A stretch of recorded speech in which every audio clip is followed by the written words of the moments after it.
Olá, este é o programa Minutos que Transformam, um programa devocional da Igreja Presbiteriana dos IPs.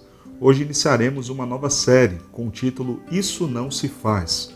O apóstolo Paulo, em Efésios, no capítulo 4, nos fala nos versos 22, 23 e 24 sobre algumas coisas que nós, crentes em Cristo Jesus, devemos fazer.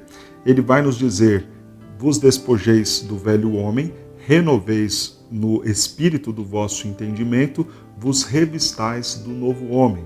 Paulo vem então numa sequência nos falando sobre ser nova criatura em Cristo Jesus. Alguém crente, alguém que creu no Senhor. Se de fato nós aprendemos de Cristo, conforme Paulo diz no verso 20 do mesmo capítulo 4, então devemos ter essas ações: nos despojar do velho homem, nos renovar no entendimento, nos revestir do novo homem segundo a imagem do nosso Deus. Na prática, ele vai nos mostrar isso então a partir do verso 25. Então, essa ideia de despojar e se renovar na mente, se revestir do Espírito Santo do Senhor, será demonstrado então pelo apóstolo Paulo na prática a partir do verso 25. Então, é o que nós queremos falar nesses próximos dias. Isso não se faz. E o primeiro tema, então, a ser trabalhado, do que não se faz, de alguém que está renovado, transformado, revestido do novo homem, é a questão da mentira. Isso não se faz. Cuidado com a mentira. Efésios capítulo 4, verso 25 nos diz assim: por isso, deixando a mentira, fale cada um a verdade com o seu próximo, porque somos membros uns dos outros. Primeira coisa que eu quero falar, então, sobre a mentira. A mentira não é algo que o crente faça. O diabo é o pai da mentira. Nesta ideia, então, de se despir do velho homem, de abandonar o velho comportamento, Paulo começa dizendo: por isso, deixe a mentira. O por isso aqui será enfatizado em todos os outros versículos. Por isso deixe a mentira, por isso irai, mas não pequei, por isso aquele que furtava, não furte mais. Mas observe que, falando então desse primeiro ponto, a mentira é algo que o crente não vive fazendo, não vive na prática deste pecado. Isso não tem a ver com a nova vida, a vida de Cristo, a vida de Cristo em nós. Quando pensamos então em alguém transformado, revestido do novo homem, este não vive pecando, não vive mentindo.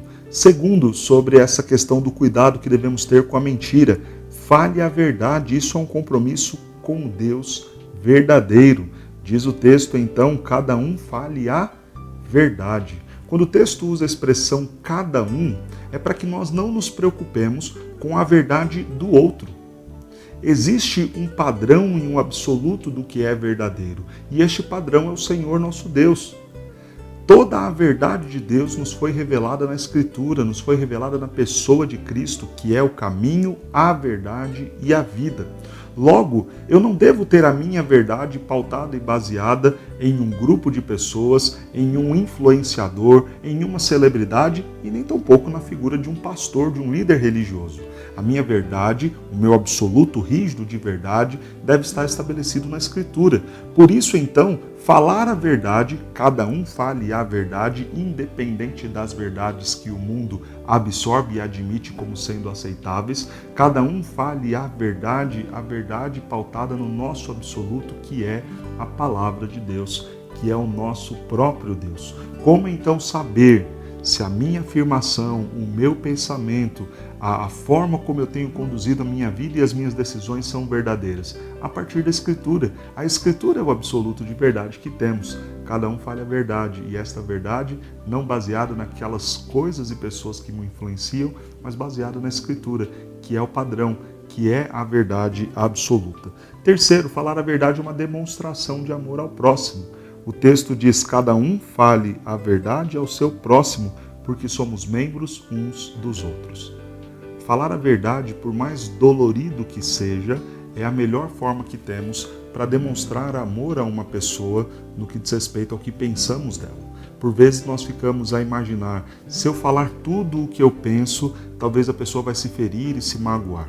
Claro que o texto não está nos estimulando a sermos mal educados, a sermos entrões, intrometidos. O texto está nos dizendo que, quando pedidos, quando nos for solicitado o opinar e falar algo, que nós falemos a verdade. Quando nós estivermos diante de situações em que as pessoas estiverem fazendo algo errado, pecando, e nos for possível ajudá-las ensinando o que é certo, dizer a verdade é a melhor solução. E o texto coloca talvez até esse parâmetro para nós, esses limites de quando falarmos. O texto usa, somos membros uns dos outros. Primeiro, então, nessa ideia de membros, eu olho para alguém que partilha da mesma fé de Cristo, da qual eu partilho. Se essa pessoa tem a mesma fé que eu tenho, então ela faz parte deste corpo, é membro meu. Segundo, veja alguém da qual eu preciso, porque eu faço parte dela e ela faz parte de mim.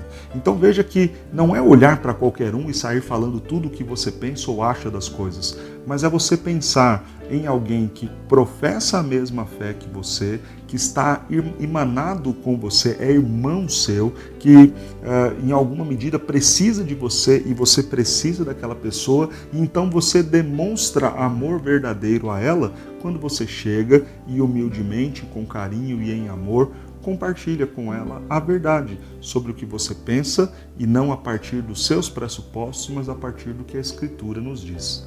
Falar a verdade, então, em relação ao comportamento, às palavras, à vestimenta. Não há mal quando fazemos isso, pensando realmente em sermos membros uns dos outros. Eu falo com carinho com as pessoas que dependem de mim e que eu dependo delas. Eu falo com carinho com os meus irmãos em Cristo. Eu falo a verdade para eles e essa é uma demonstração de amor. Não só falar sobre eles, mas falar a verdade sobre qualquer coisa. Quando eu amo alguém, eu não vivo com mentiras, eu não vivo escondendo coisas, eu sou franco, eu sou sincero, eu sou verdadeiro. Quando eu erro, eu não escondo, não empurro para debaixo do tapete, mas eu assumo as minhas responsabilidades e digo, errei, pequei, me perdoe. Viver uma vida baseada em mentiras é a pior coisa. De fato, a mentira tem perna curta, tem a perna pequenininha e logo a verdade vem à tona.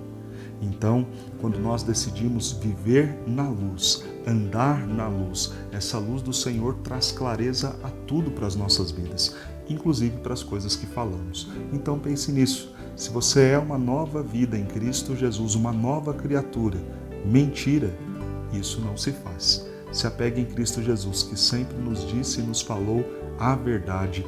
Ele é a verdade. E tem uma verdade sobre Cristo que eu quero falar para você. A verdade de que Ele te ama, de que Ele viveu perfeitamente e cumpriu perfeitamente a lei do Senhor. A verdade de que Ele morreu na cruz, no meu e no seu lugar. A verdade de que Ele ressuscitou e vivo está. A verdade de que em breve Ele voltará como juiz para julgar os nossos atos, voltará como juiz para resgatar a sua igreja e também punir os seus opositores. Desta verdade, não se esqueça e viva para a glória do Senhor. Que Deus te abençoe.